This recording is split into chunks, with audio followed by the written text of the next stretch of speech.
तो गांधीवादी जितने जो कहते हैं या जो प्रैक्टिस करते हैं या जो मानते हैं या जो बोलते हैं, तमाम लोगों को गोडसेवादियों को छोड़ना पड़ेगा। तो सबका स्वागत है। तेजस्वी जी के बयान का भी मैं उनके बयान को एक्सप्लेन करूं उसके लिए ऑथराइज नहीं है। हमको सिर्फ ये कहना है कि बिहार की सरकार जो चल रही है, क्या वो समाज के पक्ष में कोई काम कर रही है?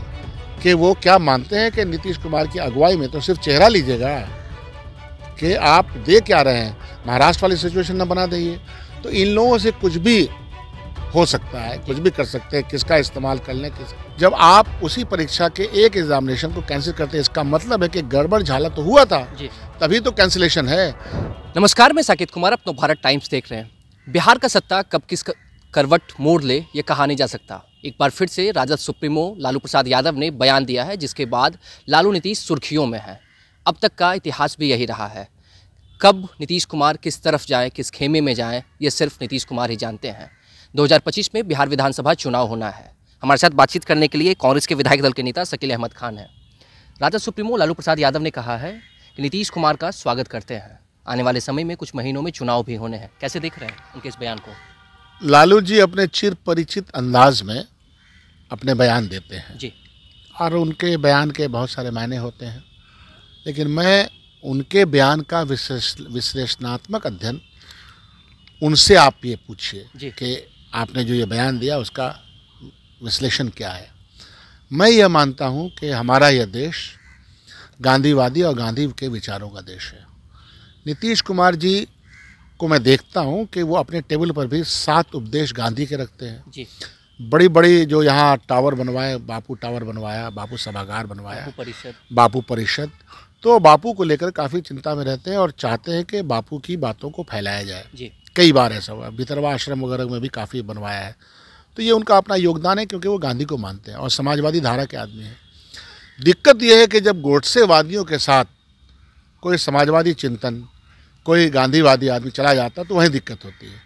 हम लोग का कांग्रेस बहुत ही क्लैरिटी से इस बात को मानती है कि वैचारिक पटल पे हम सब गांधीवादियों को साथ लेकर चलना चाहते हैं।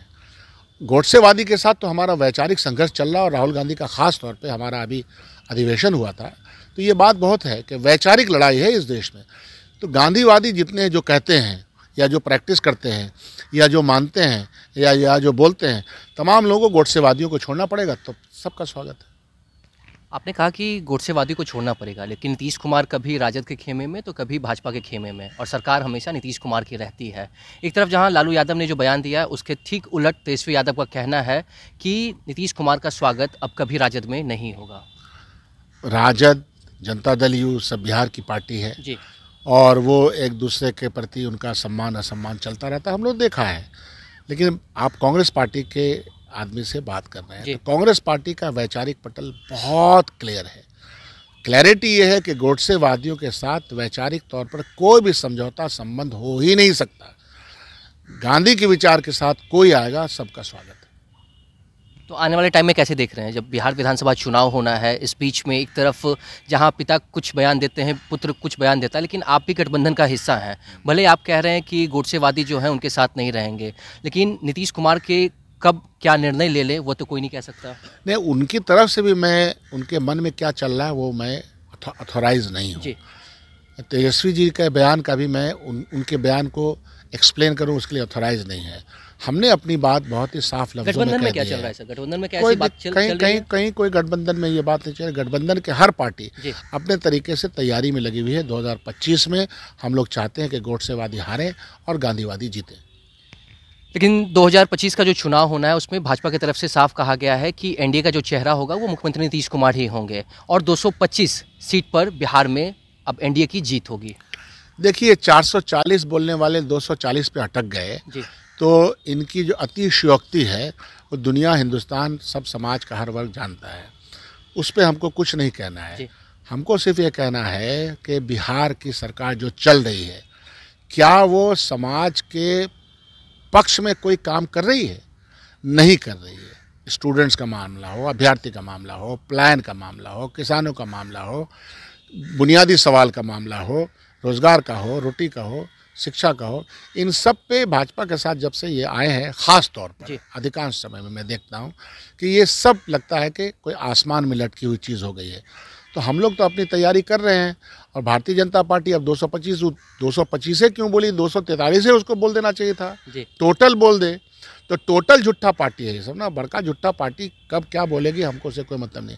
लेकिन मैं आपको 2 बयान बड़े महत्वपूर्ण हैं, ये जनता दलियों को सोचना चाहिए कि उनके होम मिनिस्टर जिसके संग हैं ये, उनके होम मिनिस्टर का बयान क्या रहा, इनके अपने उप मुख्यमंत्री का बयान क्या रहा जब वो खराज अकीदत पेश कर रहे थे अटल जी को। ये बयान का एक्सप्लेनेशन तो भारतीय जनता पार्टी को देना पड़ेगा कि वो क्या मानते हैं कि नीतीश कुमार की अगुवाई में, तो सिर्फ चेहरा लीजिएगा कि आप दे क्या रहे हैं, महाराष्ट्र वाली सिचुएशन न बना देंगे। तो इन लोगों से कुछ भी हो सकता है, कुछ भी कर सकते हैं, किसका इस्तेमाल कर लें, किसकी उपयोगिता दुरुपयोगिता कर लें, ये उनका मामला है। लेकिन बिहार की जनता एकदम से चाहती है बदलाव, और ये बदलाव आज की जो सरकार है वो नहीं रहेगी। आपने बात की कि बिहार में किसी तरीके का विकास नहीं हो रहा है, अभ्यर्थियों के बारे में सोचा नहीं जा रहा है। पिछले दिनों विपक्ष के तमाम नेता राजभवन पैदल मार्च किए, अभ्यर्थियों के लिए आप भी खड़े उतरे, लेकिन अभ्यर्थियों की मांग जो है वो अभी कुछ फैसला लिया नहीं गया है, ना ही आयोग की तरफ से ना ही सरकार की तरफ से। कैसे देख रहे हैं? कांग्रेस और लेफ्ट के जो नेतागण थे, बड़ी क्लैरिटी से मैं बात करता हूँ, कांग्रेस और लेफ्ट के लोग, हम लोगों ने ये महसूस किया, पहले दिन से महसूस कर रहे हैं, गर्दनी बाग में हम लोग गए, तो हम लोग ये चाहते हैं कि अभ्यर्थियों को इंसाफ मिले, और इंसाफ मिल नहीं रहा। इसका लॉजिक क्या है? मेरी इस बात कहने का लॉजिक ये है कि आपने एक एग्जामिनेशन सेंटर को कैंसिल कर दिया। जब आप उसी परीक्षा के एक एग्जामिनेशन को कैंसिल करते हैं, इसका मतलब है कि गड़बड़ झाला तो हुआ था, तभी तो कैंसिलेशन है।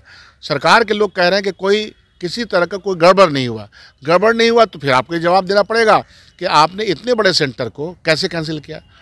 तो आप एक ही सेट ऑफ क्वेश्चन पेपर बनाइए और जल्दी से सबका इम्तहान एक साथ ले लीजिए, चुस्त दुरुस्त अपना प्रशासनिक तंत्र रखिए, सब ठीक हो जाएगा। इसमें 15 दिन का वक्त लगता, सब ठीक हो जाता। 20 दिन से 22 दिन से जो अभ्यर्थी हैं फिर उनकी पिटाई। लेकिन सर परसों तो एग्जाम होना है ना, फैसला तो कुछ मैं क्या कह रहा हूँ, हम लोग अपनी बात कह रहे हैं, हम लोग न्याय संगत अपनी बात रख रहे हैं। सरकार आप जानते हैं राजनीति कर रहे हैं अभ्यर्थियों के नाम पर, स्टूडेंट्स के नाम पर, या फिर सच में समर्थन नहीं, सच में समर्थन दे रहे हैं। हम वाकई में इस बात को मानते हैं कि उनके साथ नाइंसाफ़ी हुई है। इस नाइंसाफ़ी के लिए सरकार दोषी है। सरकार को नाइंसाफ़ी नहीं बल्कि अदल इंसाफ के साथ काम करना चाहिए। बहुत बहुत धन्यवाद। तो देखा आपने जिस तरीके से राजद सुप्रीमो लालू प्रसाद यादव ने नीतीश कुमार को लेकर जो कहा कि अब उनका वेलकम है, इसके ऊपर साफ तौर से शकील अहमद खान ने कहा है कि गोडसेवादी के साथ कभी समझौता नहीं हो सकता है। बिहार की जनता बदलाव चाह रही है। साथ ही अभ्यर्थियों के ऊपर जिस तरीके से लाठीचार्ज हुआ उसे लेकर भी इन्होंने काफ़ी नाराज़गी दिखाई है। कहा है कि सरकार और आयोग को फैसला लेना चाहिए।